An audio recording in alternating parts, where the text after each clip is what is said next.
tahun 1492.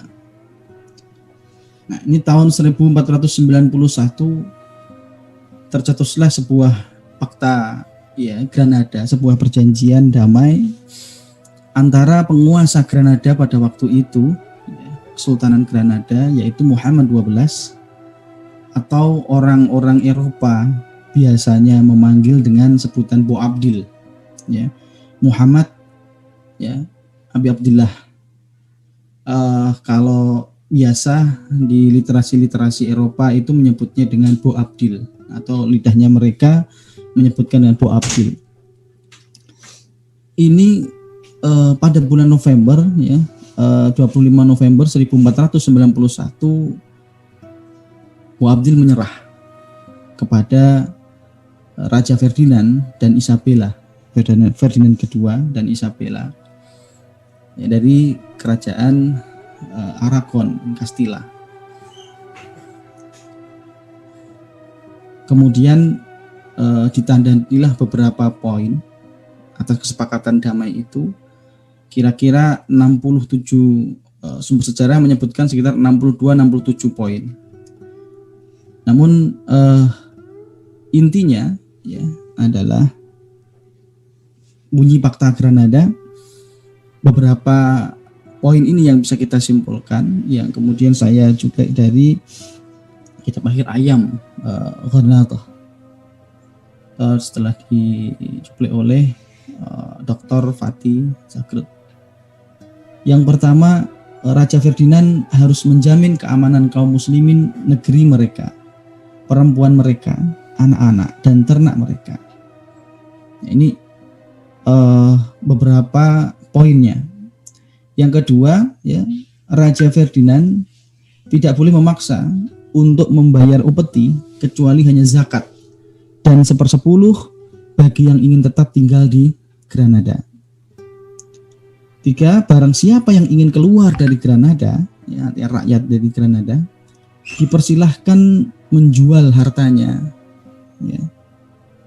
Kemudian dengan harga jual yang normal dan tinggi. Yang keempat, barang siapa yang ingin ke Maghreb, ya, Maghreb Maroko, ya, itu karena Spanyol dengan Maghreb itu kan cuma dipisahkan oleh Selat Gibraltar, ya, diperbolehkan, ya, bahkan ke wilayah manapun yang dikehendakinya tanpa ada tekanan, ya, dan tidak dibebani apapun dalam waktu 3 tahun. Ini janjinya Raja Ferdinand II dan Isabella. Yang kelima, barang siapa yang ingin tinggal di Granada, maka dia akan mendapatkan jaminan keamanan sebagaimana yang telah disebutkan. Ya. Kemudian Muhammad ke-12 atau Boabdil menandatangani perjanjian ini, ya, mengharap Raja Ferdinand itu menaati apa yang telah dituliskannya, apa yang telah ditandatangani sesuai dengan kesepakatan berdua. Nah, kemudian tanggal 2 Januari 1492 seharusnya perjanjian tersebut efektif di tanggal 25 Januari 1942. Namun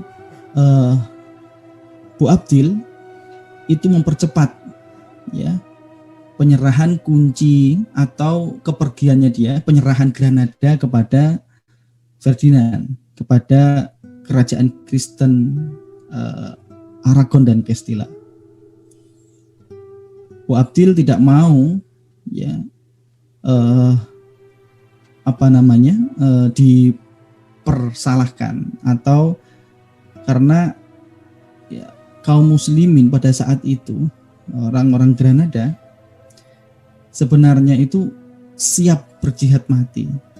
Beberapa tokoh, beberapa ulama di Granada itu sebenarnya tidak mau Granada itu diserahkan, ya, dengan perjanjian damai kepada Raja Ferdinand, ya. misalnya ada sebuah gerakan-gerakan perjuangan ya, Musa seorang termasuk orang darah biru di Granada yang memulai perlawanan ya, karena pada saat itu Granada dikepung selama 8 bulan oleh Ferdinand. Nah, namun Boabdil ya memilih untuk menyerah ya, dan kemudian menandatangani perjanjian Pakta Granada tersebut. Nah, tanggal 2 Januari 1492 Boabdil kemudian bersama keluarganya meninggalkan istana Alhambra pada waktu itu dan memberikan kunci-kuncinya kepada pihak musuh atau Ferdinand.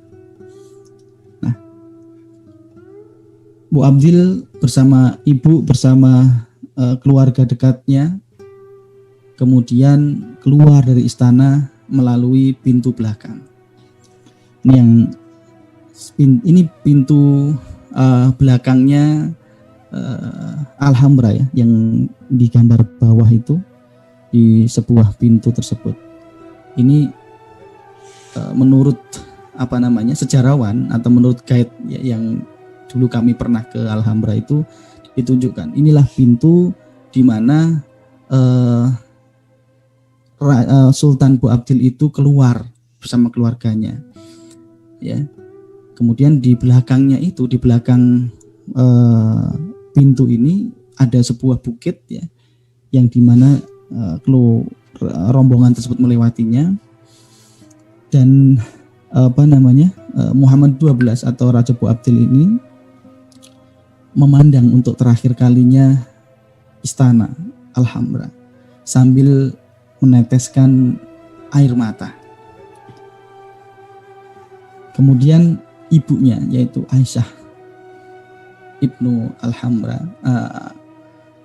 Ibnu Ahmar, Aisyah Ibnu Ahmar berkata kepada Abu Abdillah ini, Boabdil ini, menangislah nak seperti wanita terhadap apa-apa yang tidak bisa engkau pertahankan selayaknya laki-laki.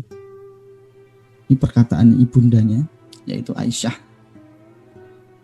Ibnu Ahmar kepada anak laki-lakinya yang dulu diperjuangkannya menjadi sultan. Kemudian akhirnya Abu Abdillah atau Muhammad XII ini, Boabdil ini keluar dari Spanyol, keluar dari Andalusia menuju Maroko ke Fez ya, sampai nanti kematiannya. Inilah benteng dan istana Alhambra.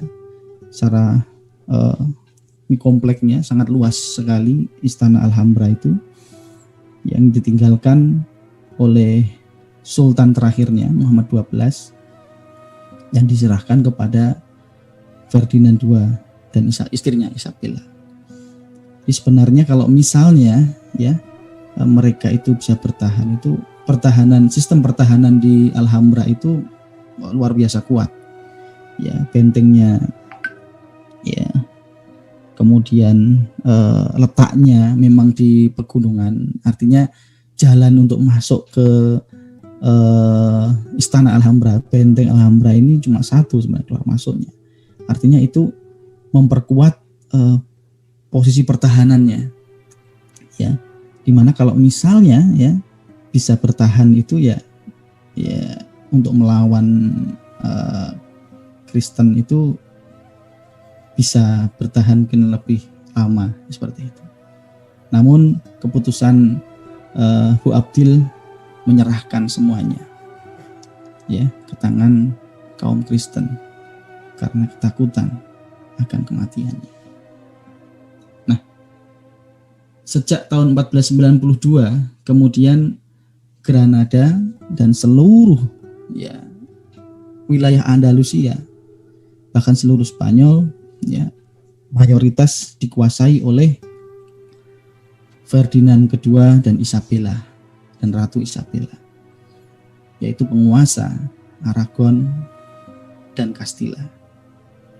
Nah, di awal menguasai Granada sesuai dengan perjanjian dengan Bu Abdil ini, Ferdinand II dan Isabella ini menjalankan awal-awalnya, ya, melindungi dan lain sebagainya, memberikan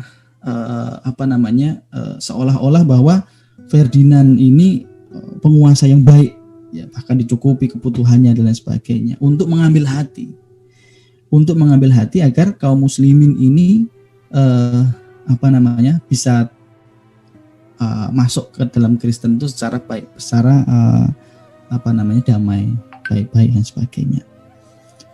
Namun ya, kaum muslimin yang di Granada, karena ada ini beberapa opsi ya, karena silahkan boleh keluar dan sebagainya, sebagian besar itu kaum muslimin itu bertahan di Granada karena mau gimana lagi ya, dia lahir di situ, besar di situ, ya, nggak tahu kemana-mana, akhirnya sebagian besar bertahan di sana.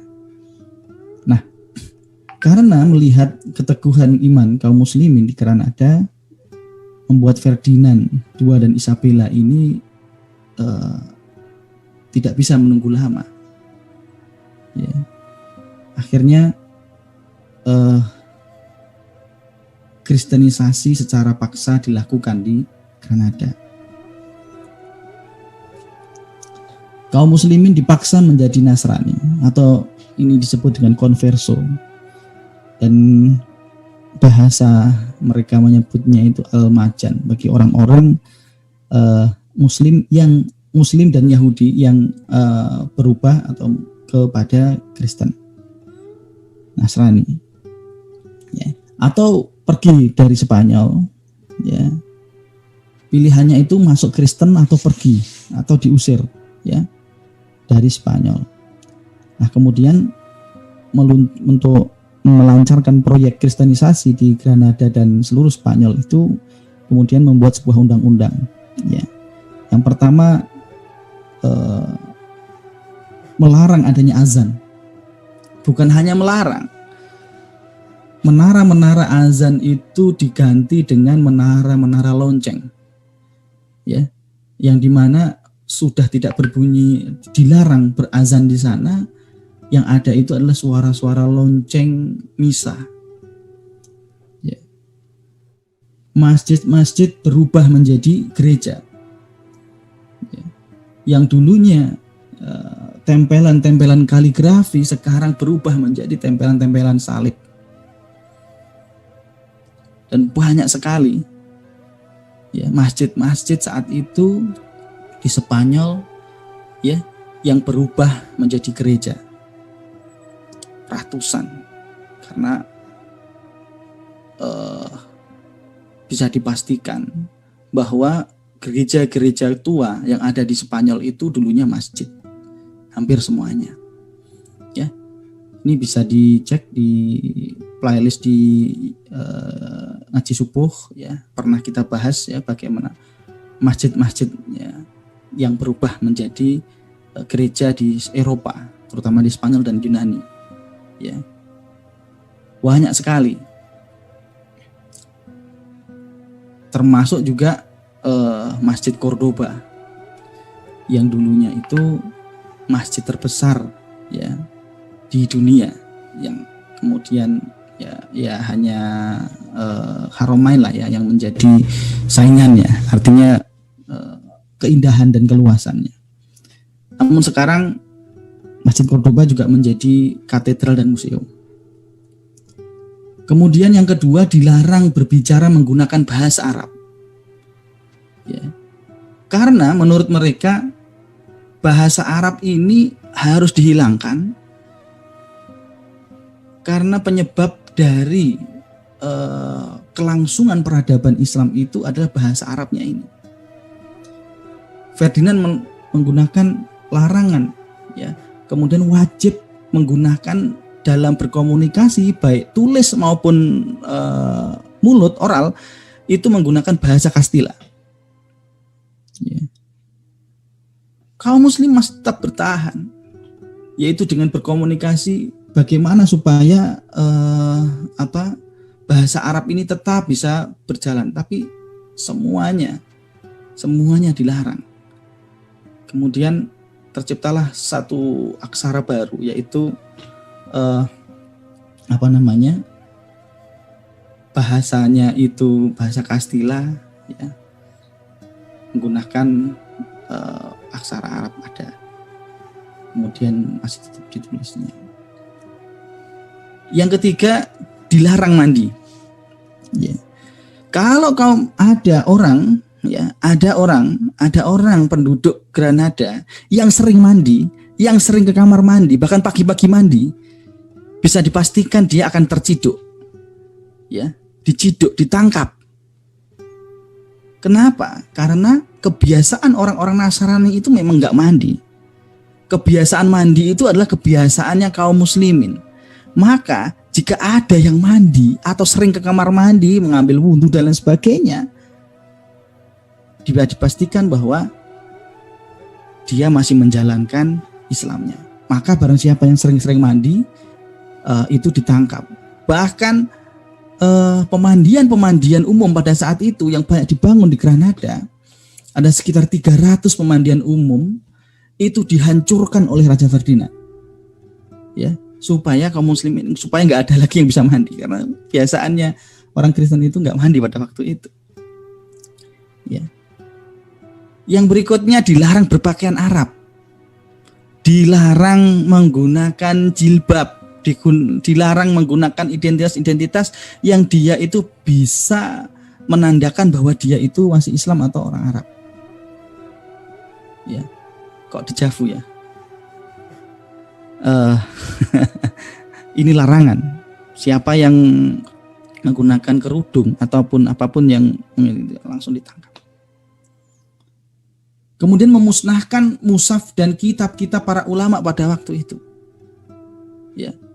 Perpustakaan, kitab-kitabnya dibakar, dimusnahkan, nggak ada lagi Al-Quran, nggak ada lagi kitab-kitab fikih, karya-karya ulama-ulama besar di Cordoba. Padahal Cordoba itu banyak sekali melahirkan ahli fikih yang internasional. Ya, kita sebutkan Imam Al-Qurtubi. Itu adalah berasal dari Cordoba. Qurtubi itu adalah Cordoba. Dan masih banyak lagi. Kemudian larangan khitan. Ya, tidak boleh khitan. Itu kebiasaan kaum muslimin. Sampai kepada larangan menghadap kiblat. Ya, kalau ada orang yang menghadap kiblat, ya, kemudian menggunakan dicurigai dia itu lagi sedang sholat ini. Ya. Pasti ini lagi sedang sholat, lagi ibadah ini, tidak boleh, ditangkap langsung. Ya. Makanya kemudian untuk menjalankan undang-undang ini agar tetap berjalan dan berlangsung, kemudian Ferdinand itu usul membuat sebuah mahkamah nantinya. Ya.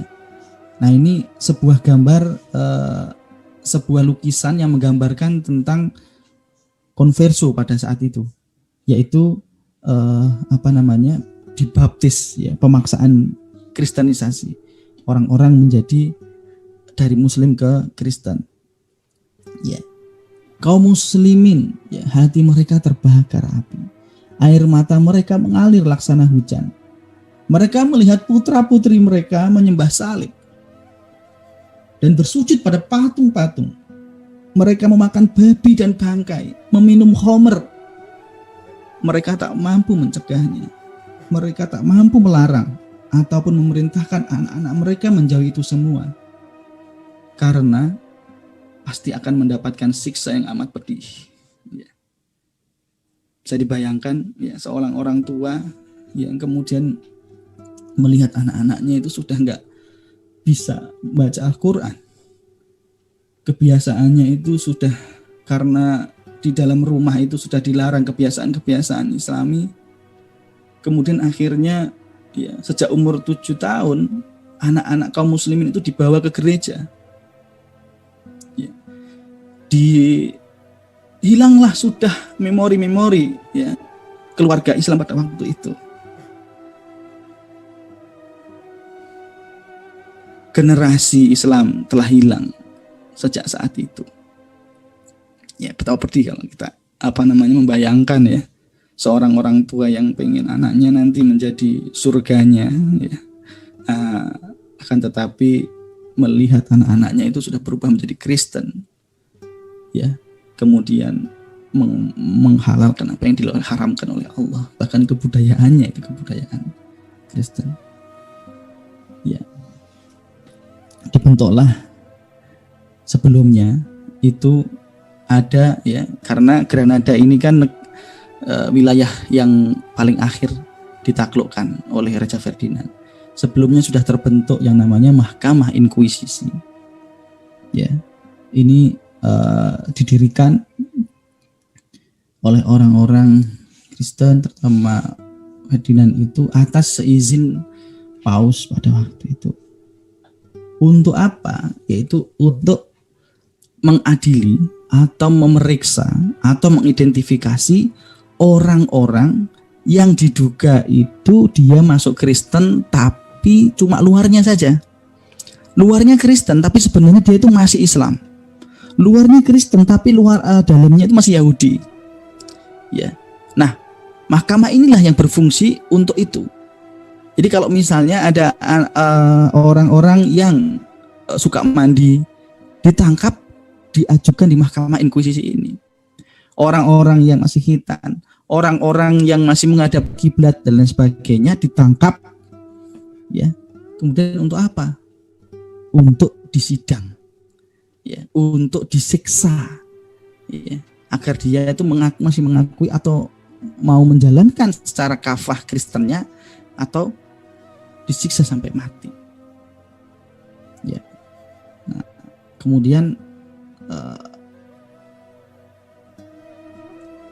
ada sebuah bangunan-bangunan yang didesain khusus untuk menjalankan ini. Ya, didesain alat-alat secara khusus untuk membuat orang-orang itu kesakitan luar biasa yang akhirnya dia itu benar-benar masuk ke dalam Kristen secara kafah, ya, meninggalkan agama-agama sebelumnya, ya, atau mengakui ya bahwa dirinya itu harus masuk ke Kristen secara sempurna. Ya, ada sebuah, jadi ruangan-ruangan ini ditemukan oleh Perancis saat invasinya ke Spanyol, Napoleon Bonaparte.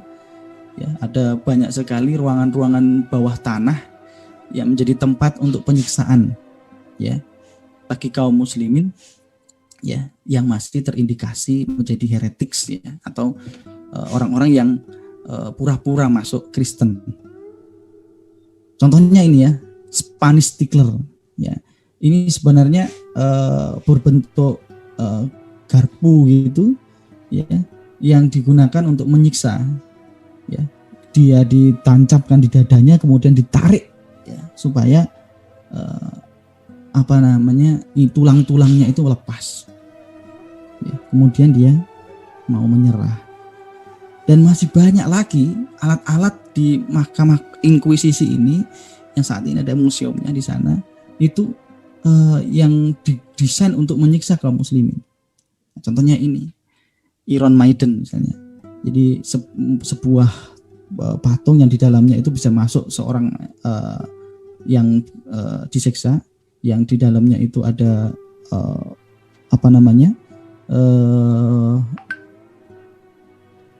jarum-jarumnya gitu, kemudian ditutupi di situ. Ini Iron Maiden. Kebanyakan yang disiksa pada saat itu adalah wanita korbannya memang. Ya, wanita-wanita yang karena lebih mudah untuk diidentifikasi. Ya, wah ini kok pakai kerudung, oh ini kok pakai identitas kemusliman dan sebagainya. Ada Iron Maiden, kemudian ada Cradle of Judas. Nah ini, mohon maaf nih, kelaminnya kemudian ditancapkan di atasnya itu. Sampai ada dia itu matinya itu pelan-pelan, meninggalnya itu pelan-pelan, syahidnya pelan-pelan dengan infeksi karena nggak pernah dibersihkan ini, ya. Didudukkan di situ, seorang muslimah didudukkan di situ. Luar biasa. Kemudian Drake, ya, ini eh, tangan sama kakinya di tali, kemudian di apa panjangkan gitu kan, sehingga mengalami dislokasi, tulang-tulangnya merotol semuanya karena diperpanjang gitu ya, dimolorkan itu tubuhnya. Kemudian garote namanya, itu untuk mematahkan leher.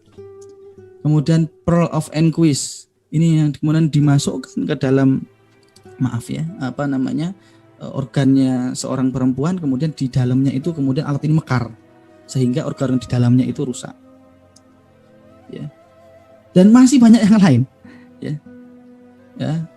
Metode-metode, ada yang kemudian dibakar hidup-hidup, ada yang kemudian ada wheel of death ya, ada dia ditali di sebuah lingkaran gitu, kemudian dia diputer-puter sampai dia itu. Kemudian ada yang ditenggelamkan dengan kursi penenggelam sampai kemudian dia itu meninggal dengan rasa sakit yang luar biasa, sehingga orang-orang itu menimbulkan ketakutan, teror, ya, tidak mau lagi atau menjadi Nasrani yang memang akhirnya kita lihat sekarang.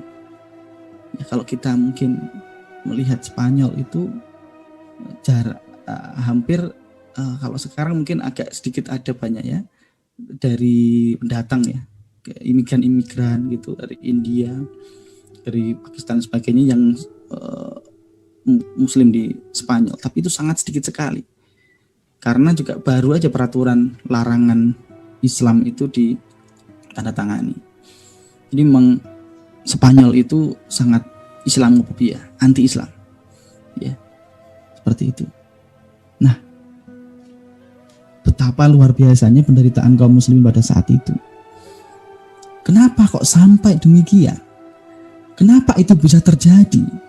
Kenapa kok peristiwa yang sangat menyedihkan ini bisa terjadi di masa-masa kaum muslimin? Nah, kita akan flashback sampai kepada kenapa bisa terjadi. Ya. Nah, Islam menguasai Andalusia atau memimpin ya, di Andalusia itu sekitar 781 tahun, sekitar ya hampir 8 abad ya, menguasai Spanyol atau Andalusia. Bayangkan ya betapa sebenarnya dengan waktu yang lama tersebut, 780 tahun itu pasti secara kultur itu sudah berubah ya. Artinya banyak sekali kaum muslimin yang sudah memang lama banget ya. Kok sampai kenapa kok sekarang hilang, nggak ada bekas-bekasnya, karena memang dihilangkan secara terstruktur. Ya. Islam datang ya tahun 711 ya. Kemudian sampai menghilang tahun 1492. Ini timeline gitu. Ya, ada 4 fase atau 5 fase kepemimpinan di Andalusia.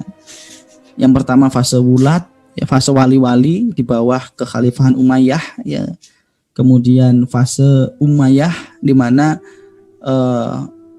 ketika kekhalifahan Abbasiyah menggantikan kekhalifahan Umayyah, kemudian Andalusia itu dikuasai oleh orang Bani Umayyah ya selama lebih dari 275 tahun dalam penguasaan Bani Umayyah.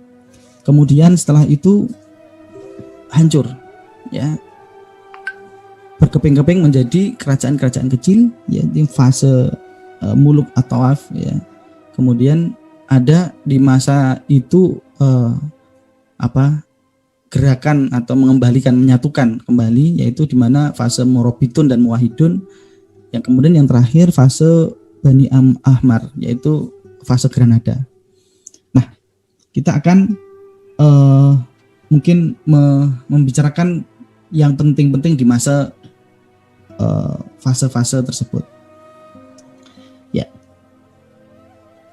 fase Wulat, ya, ini kejadian masa-masa penting di situ, yaitu masa-masa kewalian, gubernur.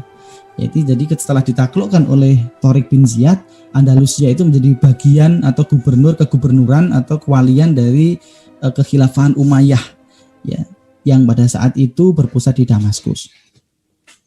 Nah, di masa Wulat ini itu masa-masa di mana sebenarnya capaian atau wilayah kekuasaan kaum muslimin itu sangat luas, ya, sampai kepada Perancis, ya. Bisa kita ini review kemarin, yaitu Abdurrahman Al-Ghafiqi, ya, itu menaklukkan Toulouse, kemudian sampai kepada Bordeaux, sampai kepada hampir itu Paris, ya, kota Paris itu dikuasai oleh kaum muslimin. Poitiers, kemudian tercetuslah perang yang sangat penting, yaitu perang Balatus Syuhada, yang dimana kaum muslimin mengalami kekalahan. Nah, saat-saat Wulat ini kemudian apa yang dicapai oleh gubernur-gubernur sebelumnya itu sedikit demi sedikit terlepas, ya, ganti dikuasai oleh orang-orang Frank, ya. Banyak wilayah-wilayah Perancis yang dikuasai kembali oleh orang-orang Frank. Kemudian di masa ini, ya, muncul kekuatan baru, ya. Jadi saat Umayyah nantinya itu sebenarnya ada satu kerajaan, ya, kecil, ya, di wilayah Portugal, ya, Portugis itu yang belum dikuasai oleh kekhilafahan, yaitu Asturia.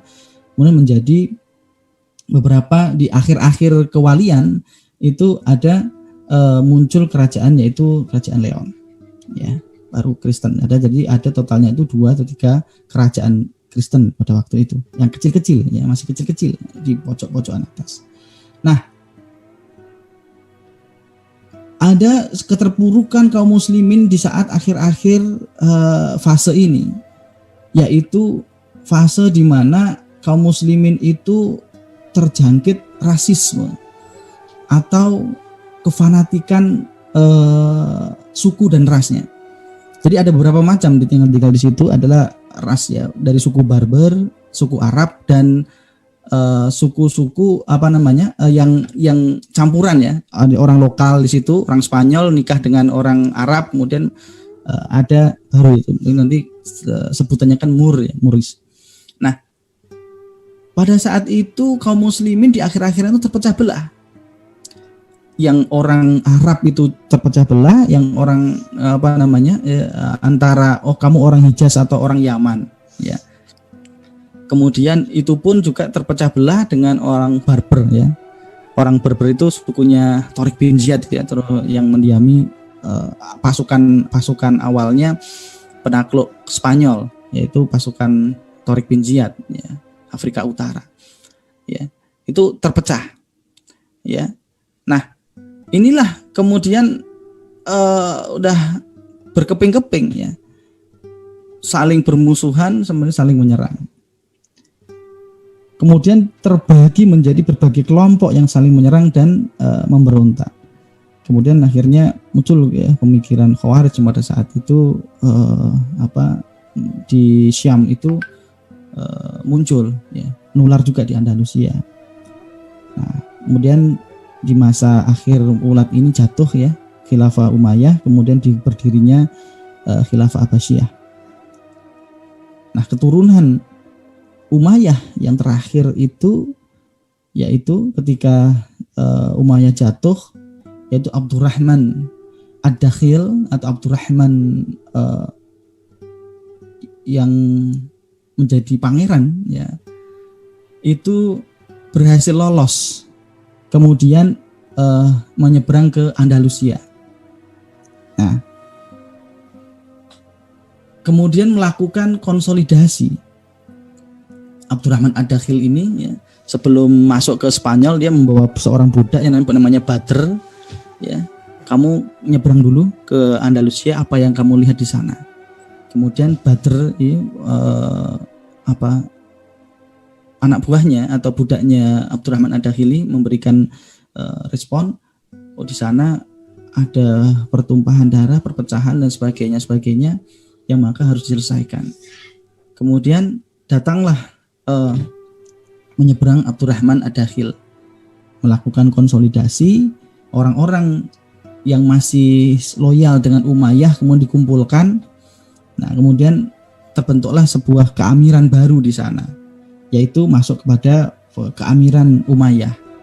Jadi Abdurrahman Ad-Dakhili menjadi amir pertama Cordoba, ya, amir Andalusia. Nah, kenapa? Karena Abdurrahman Ad-Dakhili tidak berani menyebut dirinya khilafah karena ada khalifah pada waktu itu. Jadi dengan sebutan lain, yaitu keamiran, bukan kekhalifahan. Tetap khalifahnya itu adalah dari Abbasiyah, kemudian di Andalusia itu ada keamiran Cordoba. Berlangsung selama 173 tahun. Ya, ada Abdurrahman, kemudian anaknya Hisam, ya, kemudian anaknya Al-Hakam, Abdurrahman kedua dan sebagainya. Sampai di mana Andalusia atau Cordoba ini menjadi peradaban yang luar biasa, menjadi mercusuar, menjadi peradaban yang maju, yang hebat, di mana di seluruh dunia itu menjadi negara superpower yang leading gitu. Ini di masa Abdurrahman III atau Abdurrahman An-Nasir. Ya, Abdurrahman An-Nasir ini yang kemudian membangun Cordoba itu menjadi sebuah kota yang indah, kota yang jadi dambaan bagi seluruh dunia. Bahkan orang-orang Bizantium ini menghormati, ya, kekhalifah ini Cordoba ini menjadi penghormatan yang tinggi. Ketika pembangunan Masjid Cordoba, ya, Kaisar Bizantium saat itu mengirim marmer ke sana untuk menjadi bahan baku Masjid Cordoba. Saat itulah kemudian di Abbasiyah, ya, yang kita telah pelajari kemarin itu terjadi penurunan, ya, pada abad ke-10 atau ke tahun 900-an. Kekhalifahan Abbasiyah itu dikuasai oleh orang-orang Buwaih, yang dimana khalifah itu takluk kepada orang-orang Buwaih ini, orang Syiah ini. Nah, inilah yang membuat kemudian Abdurrahman III itu, ya, bertindak, yaitu kemudian memproklamirkan dirinya itu menjadi khalifah. Ya, walaupun yang saat itu dia menganggap bahwa kekhalifahan Abbasiyah pada saat itu lemah dan tidak layak menyandang kekhalifahan. Yang layak itu adalah kita di Andalusia. Maka kemudian dia memproklamirkan diri menjadi khalifah. Ya. Tahun 929 inilah kemudian Andalusia atau Cordoba mendeklarasikan menjadi kekhilafahan Cordoba. Khalifah pertamanya adalah Abdurrahman III, Abdurrahman An-Nasir. Ya. Nanti beberapa generasi anaknya, ya, Abdurrahman Al-Hakam bin Abdurrahman, kemudian Al-Hakam bin Abdurrahman III itu tidak mempunyai anak, atau anaknya itu masih kecil, ya, untuk mewarisi dia. Sebelum dia meninggal itu anaknya itu baru usia itu 11 tahun, yaitu yang bernama Hisham bin Hakam. Tapi, ya, Hakam itu memaksakan diri untuk mengangkat anaknya yang berusia 11 tahun ini menjadi khalifah. Ya. Fase inilah fase yang mengakhiri kekhalifahan Umayyah di Cordoba. Ya. Ini yang anak 11 tahun tapi disuruh menjadi khalifah, Hisham bin Hakam.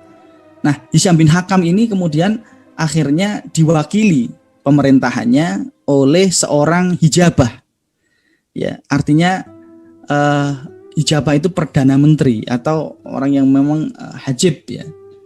Itu Hajib Al-Mansur. Nah, kemudian muncullah ya Hijabah Al-Mansur, menghilangkan kekhalifahan, yang artinya khalifah Hisham pada waktu itu cuma jadi simbol yang menjadi mengoperasikan kekuasaan ya saat itu ya keluarganya Al-Hajib Al-Mansur. Ya. Pada masa ini juga tak kalah majunya, maju sekali di Cordoba walaupun dipimpin oleh Hijabah ini Perdana Menteri.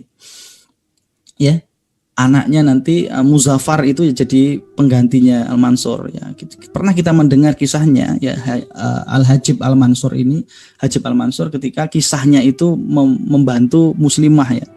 Ada 3 orang muslimah yang ditangkap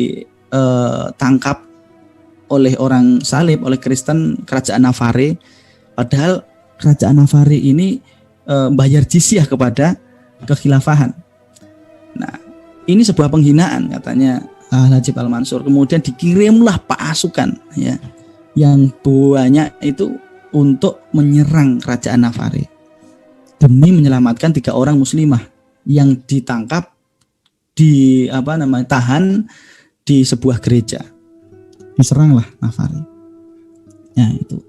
Nah, kemudian di masa Umawi inilah banyak beberapa kejadian-kejadian ya. Viking, ada serangan Viking ke Spanyol, ke Andalusia, sampai kepada di masa akhirnya itu ya setelah Hisham ini dewasa, timbullah perebutan kekuasaan kekhalifahan Umayyah. Nanti diperebutkan oleh Sulaiman ya, kemudian keluarga Hijabah Al-Mansur ini yang nantinya timbul gonjang-ganjing sangat besar sekali yang membuat terpecah belahnya Cordoba menjadi negara-negara kecil, menjadi kerajaan-kerajaan kecil yang saat itu menjadi wali, menjadi gubernur ya di daerah Toledo, di daerah Sevilla, di daerah Zaragoza, di daerah Valencia, itu mendeklarasikan menjadi negara merdeka. Muncullah fase baru, yaitu fase Muluk Tawaif, yaitu negara kecil-kecil di Spanyol. Seperti ini.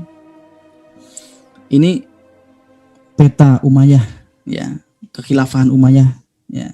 Kemudian di masa akhirnya terpecah belah menjadi negara-negara kecil yang di atas itu adalah kerajaan-kerajaan Kristen ya, yang semakin mengecil luas wilayah kaum muslimin. Nah, inilah raja-raja kecil, sultan-sultan kecil masa Muluk atau Taif. Ya, jadi setiap daerah itu Bani Hamud menguasai Malaga ya. Kemudian Bani Yahya menguasai daerah tertentu ya, sampai kepada nantinya itu negeri-negeri kecil ini semakin lemah. Sementara kerajaan-kerajaan Kristen itu semakin menguat, semakin besar, ya. Yang kemudian membuat Alfonso dari Leon, ya, ini ya sebenarnya menggerakkan kembali yang namanya Reconquista. Reconquista itu berasal dari conquest ya, penguasaan atau penaklukan. Penaklukan kembali, Reconquista. Penaklukan kembali daerah-daerah yang dikuasai oleh kaum muslimin. Alfonso IV inilah yang kemudian gigih ya, mengajak kerajaan-kerajaan Kristen untuk bersatu melawan kaum muslimin. Ya. Pertama kali tahun 1085 Toledo jatuh dari gerakannya Alfonso IV ini. Toledo yang terletak di bagian paling utara sendiri jatuh di kalangan, direbut oleh orang-orang salib. Ya. Terus menerus. Ya. Akhirnya wilayah-wilayah kaum muslimin semakin mengecil. Penguasa-penguasa yang dulu muslim itu diganti kekuasaannya oleh orang-orang Kristen. Yang ini kemudian Bani Ibad pada waktu itu meminta bantuan kaum muslimin di Maroko ya untuk membantu. Ya, ketika Toledo jatuh 85 ya, tahun 86 ini orang-orang yang disebut Murabitun yaitu Yusuf Taswin itu datang membantu ke Spanyol, membawa pasukan ya untuk mengusir kaum Kristen ya, menyerang kaum Kristen. Terpecahlah perang ya berapa kali. Yusuf Taswin ini orang Maroko ini sampai bolak-balik 3 kali ke sana menyerang dan menyerukan kaum muslimin di sana untuk bersatu. Kalian ini harus bersatu. Ya. Sampai kepada Yusuf Taswin ini satu masa dengan Imam Al-Ghazali meminta fatwa Imam Ghazali, bolehkah saya menguasai Andalusia aja kalau gitu?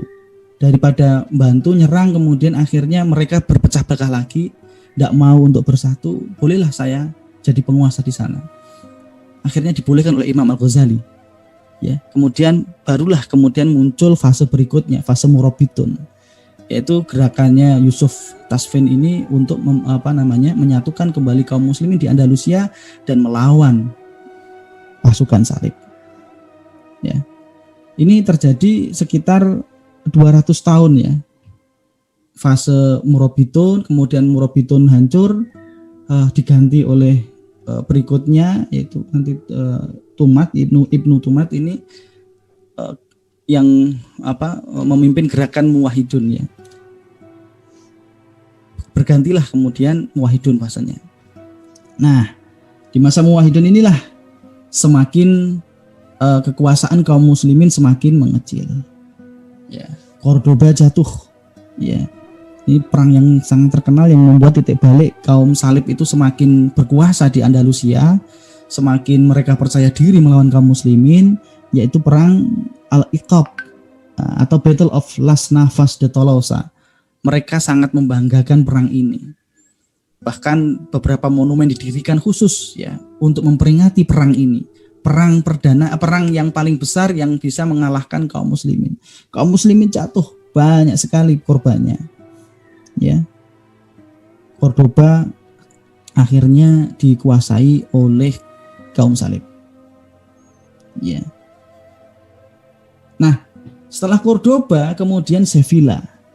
Tahun 1247 Sevilla jatuh.